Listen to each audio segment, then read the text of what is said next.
এবার বাংলাদেশের 9টি দুর্বল ব্যাংকের গ্রাহকদের জন্য একটি চরম দুঃসংবাদ দিল বিভিন্ন মহল থেকে। প্রথম প্রান্তিকে 9 ব্যাংকের 1663 কোটি টাকা লোকসান হয়েছে। কিন্তু কেন? বের হয়ে আসলো আসল তথ্য। কি বলছেন বাংলাদেশ ব্যাংকের গভর্নর, সেই সঙ্গে এই 9 ব্যাংকের ব্যবস্থাপনা পরিচালকগণ। তো এই সংক্রান্ত বিস্তারিত তথ্য জানাবো আজকে ভিডিওতে। প্রিয় ভিউয়ার্স, আজকে নতুন ভিডিওতে সবাইকে স্বাগত জানাচ্ছি। আপনি যদি আমার চ্যানেলে নতুন হয়ে থাকেন তাহলে এরকম গুরুত্বপূর্ণ ভিডিওর আপডেট পেতে চ্যানেলটি সাবস্ক্রাইব করে রাখুন। ভালো লাগলে লাইক কমেন্ট করুন আর সম্পূর্ণ ধারণা পেতে পুরো ভিডিওটি না টেনে দেখুন। তাহলে শুরু করা যাক।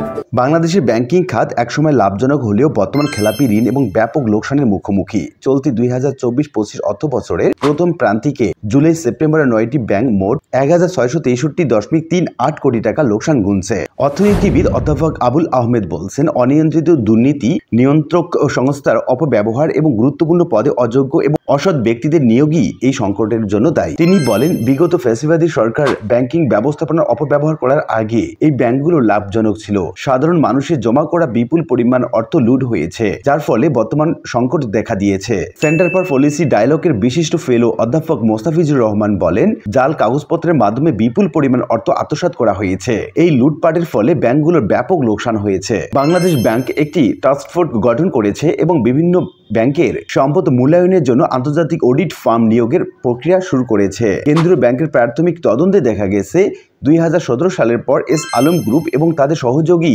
কাগজে কলমে প্রতিষ্ঠানের বিরুদ্ধে জালিয়াতিপূর্ণ কাগজপত্রের মাধ্যমে বিপুল পরিমাণ ঋণ দেওয়া হয়েছে। লুট হওয়া অর্থ সিঙ্গাপুর, যুক্তরাজ্য, যুক্তরাষ্ট্র, কানাডা এবং অন্যান্য ইউরোপীয় দেশে পাচার করা হয়েছে বলে জানা গেছে। ফলে অনেক ব্যাংক গ্রাহকের চাহিদা পূরণ করতে সমস্যায় পড়ছে এবং জুলাই সেপ্টেম্বরের প্রান্তিকে লোকসানের মুখোমুখি হচ্ছে। কেন্দ্রীয় ব্যাংকের প্রতিবেদনে national bank, Exim bank, bank Asia, ইসলামী ব্যাংক বাংলাদেশ, ইউনিয়ন পরিষদ, আল ফারা ইসলামী ব্যাংক, ফার্স্ট সিকিউরিটি ইসলামী ব্যাংক, সোশ্যাল ইসলামী ব্যাংক এবং আইসিবি ইসলামিক ব্যাংকে এই সময়ে 1663.38 কোটি টাকা লোকসানের তালিকায় উল্লেখ করা হয়েছে।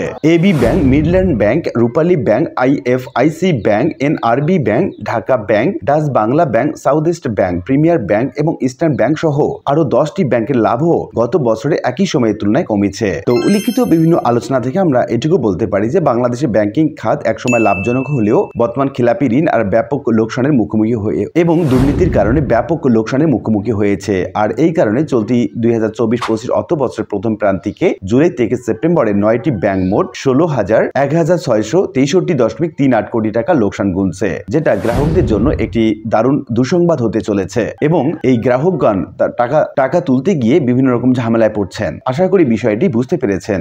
আর আজকের ভিডিওটি এ পর্যন্তই। আশা করি ভিডিওটি আপনাদের ভালো লেগেছে। ভিডিওটি ভালো লাগলে লাইক কমেন্ট করতে ভুলবেন না। দেখা হবে অন্য কোনো ভিডিওতে। সে পর্যন্ত সবাই ভালো থাকবেন। ধন্যবাদ।